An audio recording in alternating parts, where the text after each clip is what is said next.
మీరు ఎళ్లి మీరు రాజాగారితో మాట్లాడకుండా ఆయనతోని కష్టమేమో? చాలా కష్టమే. ఇది నా వీకెస్ట్ అసలు చాలా మూమెంట్ తలుచుకుంటేనే నాకు చాలా బాధ అనిపిస్తుంది. ఎందుకంటే శ్రీనివాస్ గారిని వదిలి నేను ఇన్ని రోజులు ఒకరోజు కూడా దూరంగా లేను. హ్మ్. తను కూడా చూసుకోవడానికి ఎవరు లేరు నేను తప్పితే. హ్మ్. సో ఇవన్నీ కొంచెం కష్టమే. అందుకనే ముందు నేను వెళ్ళలేదు. హ్మ్. కానీ మళ్ళీ శ్రీను గారు ఎందుకు ఈ అవకాశాన్ని వదులుకోవాలి, నీకు వచ్చిన అవకాశాన్ని వెళ్ళు, నేను పర్వాలేదు ఉండగలను, సపోర్ట్ చేస్తానని చెప్పి నన్ను కొంచెం మోటివేట్ చేసి పంపిస్తున్నారు. అంటే చాలా మంది కంటెస్టెంట్లు నేను చూసాననమాట ఎవ్రీ సీజన్. అంటే బయట బానే స్ట్రాంగ్‌గా ఉన్నారు అంటారు. లోపలికెళ్ళంగానే ఎమోషనల్‌గా డౌన్ అయిపోయి, అయ్యో! రాజా గారిని మిస్ అయిపోతున్నాను అని చెప్పడం గానీ, లేకపోతే మా పేరెంట్స్‌ని మిస్ అయిపోతున్నాను, నాకు కావాల్సిన వాళ్ళని మిస్ అయిపోతున్నానని చెప్పి ఎమోషన్ అవ్వడం జరుగుతూ ఉంటది. అది కొన్నిసార్లు సింపతి అని చెప్పి గూడా బయట పోర్ట్రే అవుతుంటది.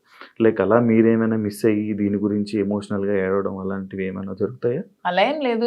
ఎమోషన్ అంటే ఏదైనా ఒక మూమెంట్‌లో మనం గుర్తొస్తే బాధపడొచ్చు. కానీ ఆ మూమెంట్ వల్ల గేమ్ డిస్టర్బ్ చేసుకొని, ఆ మూమెంట్ వల్ల మనం ఎళ్ళిన మోటివ్ మర్చిపోతే హ్మ్. వెళ్ళడం కూడా వేస్ట్.